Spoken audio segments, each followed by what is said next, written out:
And now it's time for Money Sense with Karen Ellenbecker of the Ellenbecker Investment Group. And consider this, 60% of the people who receive Social Security benefits are women. The problem is most of us have no clue how Social Security will affect our financial future or our money safety net. Yeah, so good thing Karen Ellenbecker is here. Okay, listen up, ladies. This information is for you and for everyone who needs to better understand Social Security in general and your money future, right, Karen? Yes. You know, there's so much to cover, and particularly if you're married, if you're divorced, if you're a widow. If you're a woman. If a woman. It's so important that you talk to somebody, because so many people think that just because they think Social Security is going to go out of business, there's all this stuff on the news. Right. So I'll take it while I can get it. But what most people don't recognize is that the longer you wait, the better. Social Security grows every year by 8%. Right. So if you take it the first year, you don't get that compounding in that growth. So many people just take it because they think they have it. But it really makes money sense to think about it and to really determine, should I take it? When should I take it? Now, granted, if you need it to live, you're going to have to take it. But most often in a married couple particularly, we look at that couple and who was the higher earner. And it often makes sense for the one with the lower earnings to take it first and let that grow, particularly to 70. It can mean thousands and thousands of dollars, particularly if you have that crystal ball and you know how long you're going to live. Right, yeah, exactly. If you're not going to live long, then maybe you should take it. Right. Yeah. But it's that old crystal ball thing. Thankfully, a lot of our viewers have that crystal ball, so you're in good shape. Let's talk a little bit, first, the statistic that the main reason that women on average, or that 60% are receiving Social Security, we said are women, and the reason for that is because women on average live 5 years longer than men, on average. Many more than that. And for many women, they leave money, you say, on the table because they don't understand the benefits available to them. So why do you see this issue as being so important? Well, because women don't have pensions, they often haven't worked, they don't have other savings. And there's a funny rule in Wisconsin, actually everywhere, is that if somebody gets on long-term care, so let's say that a husband has a very large retirement account, several hundred thousands, $1 million. And if they get sick, the way the law reads now, that the community spouse, the one who is in the community as well, gets to keep about $110,000, gets to keep a car, a house, and their retirement account. Now, if you get divorced, that retirement account of your husband's is split equally, but if you get sick, it's his alone. And so let's say he gets sick first and he has to use up a lot of his retirement account. That Social Security check is going to be really important for that spouse because they no longer have the advantage of that retirement account. Now, again, every single situation is different, but people tend to just think, I'm going to take it.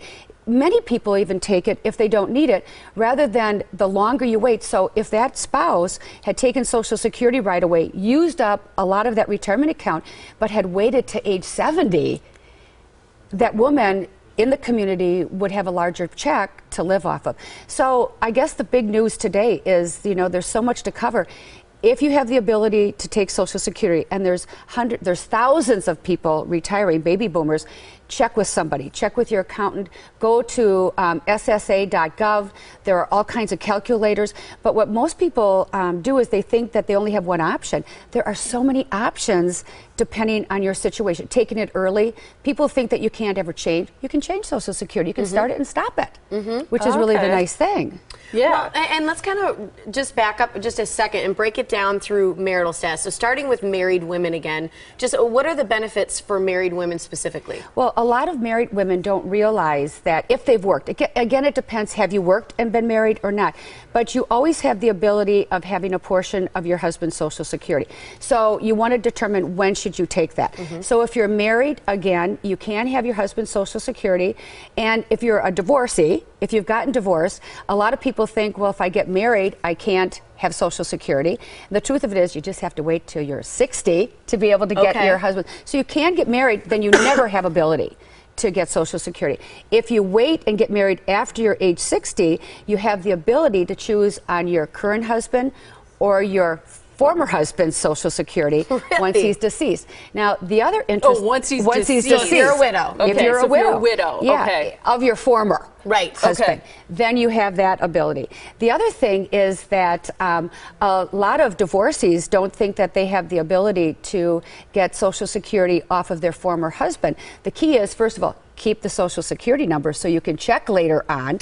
And if you were married over 10 years, you have the ability to get Social Security on your former husband, even if he's had 5 wives. Really? Even if he's currently married. Does that and go someone opposite is getting too for men? Yes. So if the male was married to the female, 10 years 10 is years the he magic can draw number. off her too? He can draw off of her too. Does it mean then that that person gets less? No, they all get the same. Okay. And that's why people will say, no wonder we're going broke. Right. Yeah. But you do have to be married 10 years in order to claim that.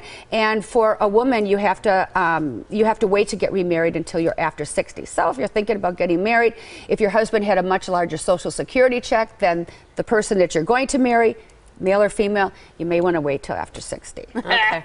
There's a lot of little rules in there, so I feel like people need to contact you. And right now you've got several free seminars that are coming up, so people can learn a little bit more about Social Security, get your smarts on. It's June 20th at 6 p.m., June 25th at 1 p.m., or July 11th at 6 p.m. Again, all of these seminars are free with Ellenbecker Investment Group. And here's how you can reach Karen Ellenbecker. She's at ellenbecker.com, or call her at 262-691-3200. As you can tell, there's tons of information to know, and you better know what you're doing with your money.